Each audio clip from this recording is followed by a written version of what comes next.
तो गाइस ये है आज की हमारी नई रेसिपी। आपको कैसी लगी हमें कमेंट करके ज़रूर बताइएगा। और चलिए आज हम ये चॉकलेटी कुकीज बनाना शुरू करते हैं। वीडियो को देखिएगा और देखने के बाद हमने कितनी मेहनत इसमें की है उसी के आधार पर आप लाइक या चैनल को सब्सक्राइब कर लीजिएगा।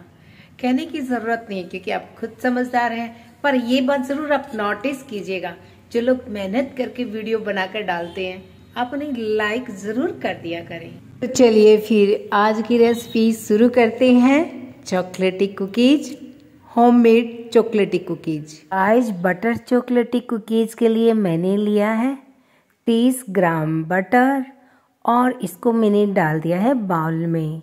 बटर नॉर्मल टेम्परेचर में था इसलिए जल्दी से मेल्ट हो गया और मेल्ट होने के बाद लगभग 1 से 2 मिनट तक मैंने इसको अच्छे से फेंट लिया है। अब आप देख सकते हो ये अच्छे से क्रीमी टेक्सचर में आ गया।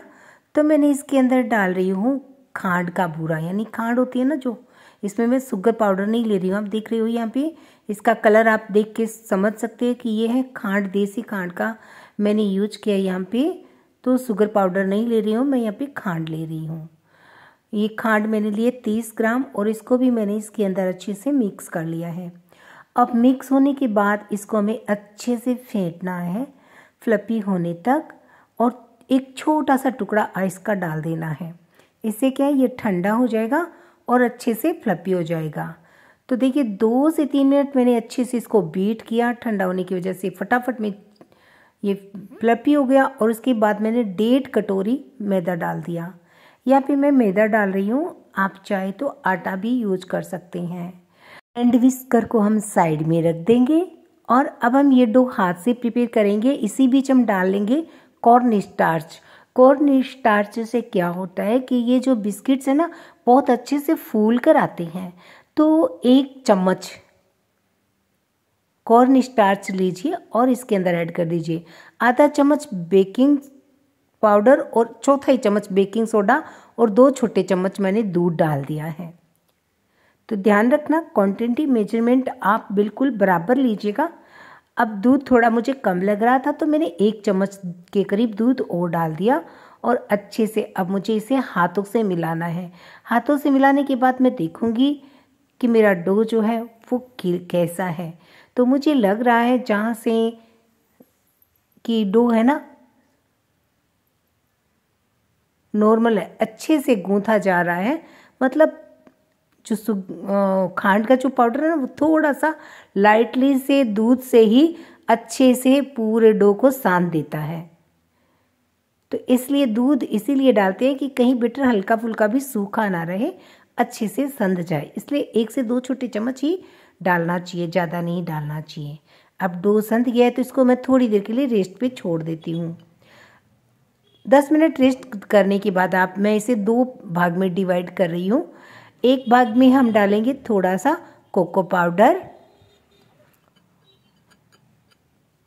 इसमें 1 से 2 बूंद दूध डाल करके 1 से 2 बूंद सिर्फ डाल करके और कोको पाउडर मिक्स कर लीजिए।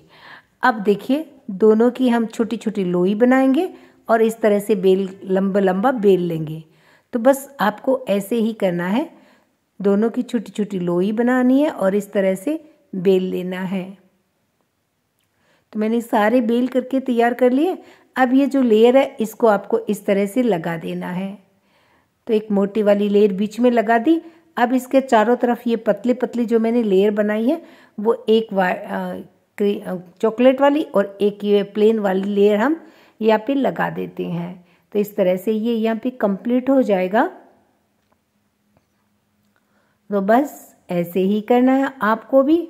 और जैसे ही ये कंप्लीट हो जाए आप इसको इस तरह से पहले थोड़ा फैलाइए, फिर टैप कीजिए, फिर फैलाइए, फिर टैप कीजिए। इस तरह से इसको टाइट कर लीजिए।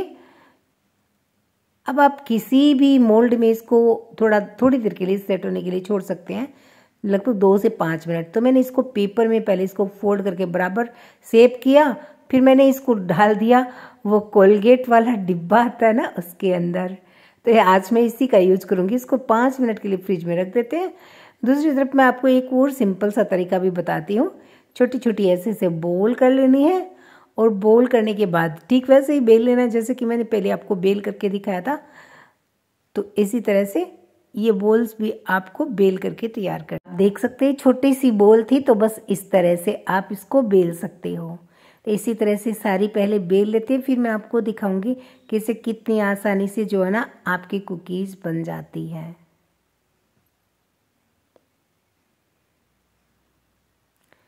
तो इसी तरह से ये देखिए एकदम सिंपल है। किचन के प्लेटफॉर्म पर आप ऐसे इसको फैलाइए, फिर हाथों से ही आप इसको ऐसे बेल सकते हैं और फिर एक के पास एक आप ऐसे लगा दीजिए। एकदम सिंपल तरीका है। ये देखिए चिपकाते रहेंगे आपस में, ये चिपक जाती है बहुत ही आसानी से। और जब आप बिस्किट्स बनाएंगे तो बहुत ही अच्छी बनती है।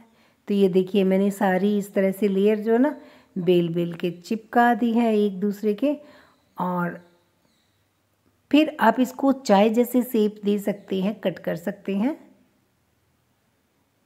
बहुत ही आसान तरीके से। तो ये जो कुकीज होती है ना चॉकलेट वाली, बच्चों की ये फेवरेट होती है क्योंकि ये चॉकलेटी कलर देखते ही बस उन्हें बाजार वाली बिल्कुल अच्छी नहीं लगती, फिर तो बस उन्हें सिर्फ और सिर्फ घर वाली ही अच्छी लगती है। तो ये बच्चों की पसंदीदा फेवरेट कुकीज। तो ये देखिए मैंने इनको इस तरह से कर लिया है। और अब आप इसको चाहे तो मोल्ड में रख सकते हैं 2 मिनट के लिए, चाहे तो फ्रिज के अंदर, नहीं तो आप चाहे तो इसको ऐसे ही कटिंग कर सकते हैं। तो मैंने इसको तो ऐसे ही कर दिया है और सारा इकट्ठा करके ऐसे घुमा घुमा के और इसको ऐसे कर लिया। देख सकते हैं आप। अब इस तरह की इस पर डिज़ाइन आ जाएगी। अब आप चाहे तो इसको थोड़ा सा हाथों से दबा करके और ये वाले डिज़ाइंस अच्छे से प्रिपेयर कर सकते हो। ये देखिए, और ये बिस्किट्स है ना बहुत जल्दी से बेक भी हो जाते हैं। तो ये देखिए मैंने सारी ट्रे को तैयार कर लिया है। पहले कटिंग किया, फिर इनको हाथों से ऐसे फैला दिया। अब आप चाहे तो इसको कढ़ाई में बेक कर सकते हो, चाहे तो माइक्रोवेव या ओवन में भी बेक कर सकते हो। कढ़ाई में बेक करने के लिए पहले कढ़ाई को प्रीहीट करें नमक डाल करके, फिर ये ट्रे रख दें 5 से 7 मिनट के लिए। माइक्रोवेव को मैंने 180 डिग्री सेंटीग्रेड पे प्रीहीट कर लिया और फिर ये ट्रे लगा दिया। आपको मिनट बता देती हूँ, ये लगभग 7 मिनट में हो जाएंगे। मैंने यहाँ पे 8 मिनट का टाइमर लगाया है, पर मैं 7 मिनट में चेक कर लूँगी। अगर ये हो जाएंगे तो मैं इसको बंद कर दूँगी। तो यहाँ पे कम्प्लीटली तैयार हो चुके हैं, आप देख सकते हो। तो ये 6 से 7 मिनट में ही बेक हो जाते हैं माइक्रोवेव या ओवन में। अगर आप वो कढ़ाई में कर रहे हो तो हो सकता है 1-2 मिनट कम या ज़्यादा लग सकता है। और एकदम स्लो फ्लेम पे आप कढ़ाई में से बेक कर सकते हैं। तो लीजिए, हमारे बिस्किट्स बहुत अच्छे बने हैं। हमारी वीडियो आपको ज़रा सी भी अच्छी लगी हो ना, लाइक कर दीजिएगा। देखिए दोस्तों, इसमें आपको कोई खर्चा नहीं लगता लाइक करने में, इसलिए कंजूसी ना किया करें। और दूसरी तरफ ये देखिए, ये वाला बैटर भी है ना अच्छे से सेट हो गया। तो इसे ये मैंने स्क्वायर शेप में, और जो कोलगेट वाली डब्बी आती है ना उसमें इसको रख करके सेट कर लिया। बहुत ही आसानी से सेट हो गया। और अब हम इसको बेक कर लेते हैं। तो लीजिए दोस्तों, कितनी बढ़िया बेक होकर के तैयार हुई है। वीडियो अच्छी लगे तो लाइक करना।